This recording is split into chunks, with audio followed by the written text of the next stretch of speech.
சிலர் பார்த்தீங்கன்னா ஏதாவது ஒரு நான்வெஜ் சாப்பிட்டதுக்கப்புறம் ஈருக்கும் பல்லுக்கு இடையில் ஒரு சின்ன கொப்பளம் மாதிரி வரலாம், அந்த கொப்பளத்துலேருந்து சீல் வரலாம், இந்த மாதிரி நடக்கும். இதை நாங்கள் பெரிடோண்டல் அப்சஸ்ன்னு சொல்லுவோம்.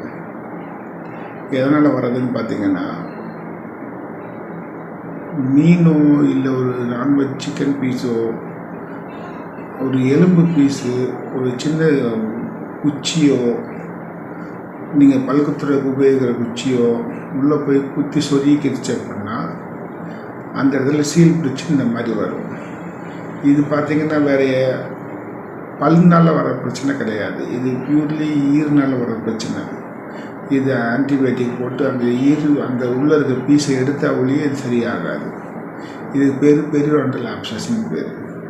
ஸோ இது பல்வலிக்கும் இதுக்கும் வித்தியாசம் உண்டு. பல் ஒன்றுமே ஆகாது, ஈரில் தான் இந்த மாதிரி பிரச்சனைகள் வரும்.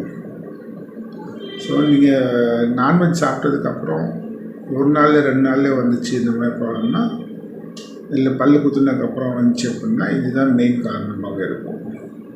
ஸோ அதான் நம்ம டாக்டர் சொல்லும்போது கிளியராக சொல்லிடுங்க.